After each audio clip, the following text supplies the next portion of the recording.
DJ Ferris. The Chicago, nigga. It's the real one. Hit me. Only one is pulling shit the fuck up. Let's get a sports talk. Paul George scored 35, a huge bounce-back game for him. Kawhi Leonard scored 32. Clippers beat the Mavs 154-111. Here was Paul George after the game. Whatever it was, I mean, the bubble got the best of me. I was just in a dark place. I really wasn't here. I checked out. So these past couple games, it was just difficult. I had, talks with a psychiatrist, our team psychiatrist, and I just felt it. My energy, my spirit just changed. I felt just in a great place, and that's all I needed. That's all I needed. I drowned out the noise, and I came here and I knew what my job was. I left it all on that court, and when I got off the court, I checked out, and now I'm ready to move forward. So again, the 35 points from George last night, more than he had in the previous 3 games combined. And Coach Fizdale and Vince Carter with me here this morning. And guys, we'll talk some basketball here. And so let's get into that there. Vince, what did you see that was the difference from Paul George last night after he had struggled so much the previous 3 games? I saw a comfortable Paul George, confident. I feel like he just went out there and played the game of basketball. And whatever was worrying or bothering him or in the back of his mind, once he stepped in between the lines last night, he was a different beast. And the one thing I noticed, he was not settling for 3-point shots or anything in the first quarter. He was attacking, he was getting to the rim, he was trying to get as many easy baskets as he possibly could. That's what you need to do.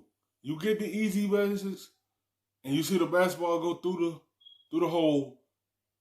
Now, you can get it going now. Once you see the basketball go through, it changed the game for yourself. It brings confidence to yourself. He got to do this in the next game, because the only way the Clippers is going to get to the Western Conference Final, possibly the finals, is how Paul George play. He's the next guy after Kawhi.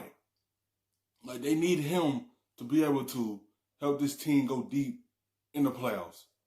Like, he can't just have one game like this and then go back to doing the same thing he did before, because that's not going to help the Clippers. They ain't going to hurt the Clippers.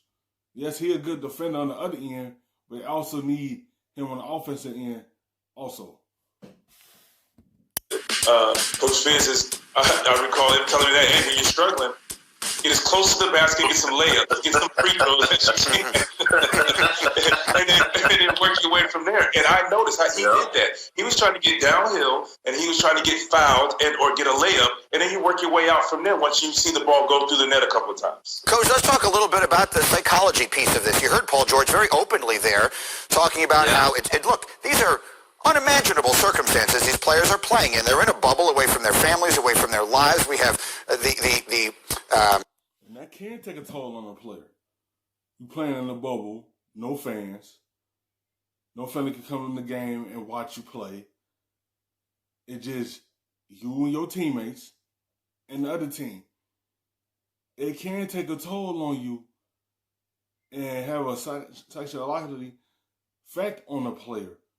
And you see some players tend to lag off and not play well because it's a lot of things going through their heads. And once they get used to this term of them playing in this bubble, they will get back to themselves. It tend to play a part on it because you're so used to coming in the stadium, either seeing your family in the front row or just seeing the fans. When it just you and just the teammates and the team, you just hearing y'all going back and forth, it's something different to it, and you have to get used to that. And I guess he wasn't up for it just right away. You could see that certain players play different when they had the crowd, or now they don't have the crowd, and it tend to take a toll on them. The circumstances that we spent the first 25 minutes of our show talking about today, where so much of the focus and attention has been on issues of social justice, and through all of that, these guys guys are trying to play their best basketball, so it became difficult for Paul George, and he openly acknowledges that as his coach. How do you handle something like that? I applaud a guy like that. I think it shows incredible courage. A lot of he's very open about how he was feeling. He was very vulnerable about it. And I think that being that vulnerable and open shows a courage to me. And so, especially for a black man to talk about something that he's going through mentally, Vince can attest to this, that there's a stigma in our community that you shouldn't talk about mental health and what you're going through mentally, and it's weak, and it's not something that's looked upon well. So for him to do that and step up and say that, was a big thing, and I think it helped clear his head to go out there and perform the way he did. I think it's remarkable. I think one of the things that fans sometimes underestimate is just the amount of mental focus that is required to play these games at the highest level when you're doing it under these circumstances, which to call them adverse would obviously... Yeah, they don't understand what these players go through. Now they had to transition into a bubble. It's bad enough that some players had to go out there when the fans and going to other places where other fans might say something to you while you trying to be out there and help your team win that night, and then you got to transition into this. It could take a toll on a player and take him out of his game. But he's so understating the circumstance. I think I think it was well handled by George. And look, if he gets going, they obviously become very dangerous. Thank you for watching ESPN on YouTube. For live